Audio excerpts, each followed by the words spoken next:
కుమ్మెరలో మల్లన్న జాతర జరిగితే ఆ మల్లన్న జాతరలో దర్శనం అడిగింది, దేవుడికి దండం పెట్టుకునే అవకాశం అడిగింది ఆ తల్లి చంద్రకళ. అడిగితే దేవుడి దర్శనం అడిగిన పాపానికి, దేవుడికి సేవ చేసుకునే, దేవుడిని దర్శించుకునే అవకాశం ఏమని అడిగితే ఇవాళ జరిగిన దాడి మానవత్వానికి మచ్చ. నిజంగా చెప్పాలంటే ఈ తెలంగాణ సమాజమే తలదించుకునే ఒక దుర్మార్గమైన ఘటన మన కుమ్మెరలో జరిగింది. ఒక్కసారి ఆలోచించమని చెప్పి నేను కోరుతా ఉన్నా ఇక్కడికి వచ్చిన మిత్రులందరినీ. మనం నిజంగా ఏ టైంలో ఉన్నాము, ఏ శతాబ్దంలో ఉన్నాము, జరుగుతున్న ఈ పరిస్థితి ఏంది ఒకసారి ఆలోచన చేయాలి. ఇంకా ఈ టైంలో 21వ శతాబ్దంలో కులాలు మతాల పేరిట చిన్నగా చూడడం, అవమానించడం, ఇవాళ ఇంకా కూడా అధికారాన్ని అండగా పెట్టుకొని హత్య రాజకీయాల్ని, హత్య చేసిన హంతకులని కాపాడే ప్రయత్నం జరగడం నిజంగా సిగ్గుచేటు. ఇందులో నేను ఈ ఒక్కరినో ఆ ఒక్కరినో నిందిస్తలేను.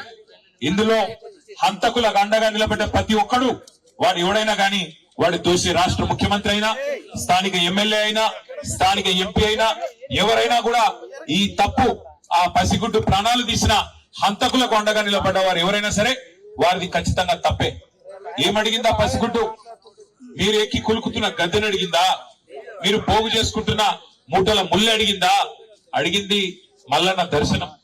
దర్శనానికి పోతా అంటే ఇవాళ కులం పేరుతో దూషించడమే కాకుండా గణేష్ మీద దాదాపు 20-25 మంది దాడి చేసి తన్నినంత చోట తన్నకుండా తన్ని చివరికి ఆ తమ్ముడిని ఇబ్బంది పెడితే, అన్నా ఈ పసిగుడ్డు ముఖం చూసన్నా ఇడిచిపెట్టానన్నా, మావాడు ఒక్కడున్నాడు, మీరు 20 మంది తంతున్నారని చెప్పి ఆ అమ్మాయి మౌనిక వచ్చి ఆ పసిగుడ్డునన్నా ముంగట పెడితే దయగలుగుతుందేమో, మానవత్వం అనేది ఉంటే మనిషిలో ఆ పసిపిల్ల ముఖం చూసన్నా ఊకుంటారేమో అని చెప్పి ఈ అమ్మాయి మౌనిక వచ్చి వాళ్ళని ప్రాధేయపడ్డది, బతిమలాడింది.